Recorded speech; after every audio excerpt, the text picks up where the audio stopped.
Hello to everyone. ఈరోజు జన్మాష్టమి కాబట్టి మేము కొంచెం గుడికి వెళ్ళి దర్శనం చేసి పూజ చేసినాక అమ్మమ్మ వాళ్ళ ఇంటికి వెళ్దామని అనుకున్నాం. ఎందుకంటే చాలా రోజులు అయిపోయింది. సో జానుని మీట్ అవ్వకుండా చాలా మిస్ అవుతున్నారు. So let's go.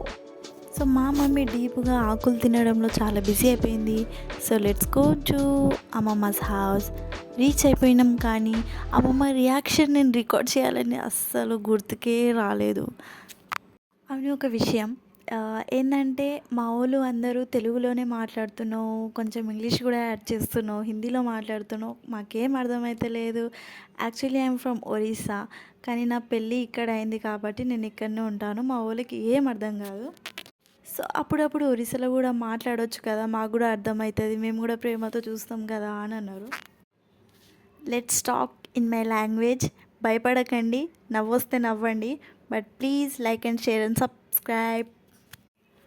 हेलो दीदी, भाउजो, भाई समस्तକୁ नमस्कार फ्रॉम हैदराबाद रु कौची. आज अष्टमी रे एठी तेलुगु माने किछि करंती किंतु आज भाई आसिकी माने तांको भाणीजी पाई नुआ ड्रेस सब आनिकी देकी जाइथिले. मु सकाळु आकु फ्रेश अप करेकी मंदिर नेकी पूजा करिकी सब करिकी टिके स्वीट ताकु देइथिली. एंड मु तो जानी नहीं बेसी, कहीं मुझे भी परुआ ही नहीं. सब भाई भाई को माने भाई परुआ होता कि मु कांदुली नुआ ड्रेस पाई.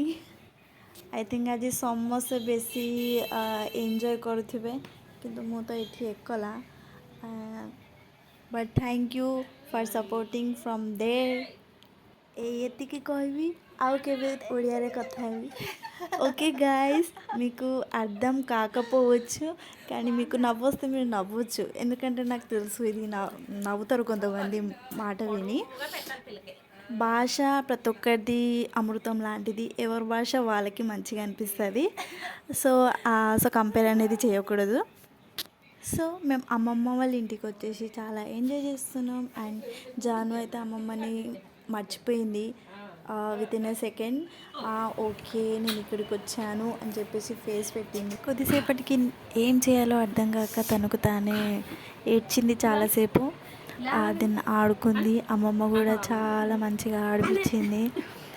సో వాళ్ళిద్దరు అయితే బాగానే ఆడుకున్నారు. సో నేను మా లాంగ్వేజ్లో ఎందుకు మాట్లాడాను అంటే చెప్తాను, వినండి. ఎందుకంటే మా ఒరిస్సాలో అష్టమి ఎట్లా చేస్తారు అంటే పొద్దున్నే లేచి, అంటే ఇంటికి పెద్ద కూతురు కానీ కొడుకు కానీ వాళ్ళకి కొత్త డ్రెస్ అన్నీ కొత్తవి ఇచ్చినాక కొంచెం పూజ చేయించి sweets, different types of sweets చేస్తారు ఇంట్లో, వాళ్ళకి తినిపిస్తారు, చాలా ఎంజాయ్ చేస్తారు అన్నమాట. సో ఎప్పుడైనా అత్త మామలే కోడల్ని, అల్లుడికి కొత్త బట్టలు, అన్నీ కొత్త సామాన్లు తీసుకొని ఇచ్చి అష్టమిని అంటే సెలబ్రేట్ చేసుకుంటారు. సో ఇలాగా డే అనేది గడిచిపోతుంది ఎంజాయ్ చేస్తూ. సో గాయస్, నేనైతే మా లాంగ్వేజ్లో ఇంత మాట్లాడినాను, మీకు నచ్చకపోవచ్చు, I know that, but please subscribe my channel for more videos and please support us for my చిన్ని తల్లి. ప్లీజ్ ఒక లైక్ వేసుకోండి మా పాప కోసం, ప్లీజ్ గాయస్.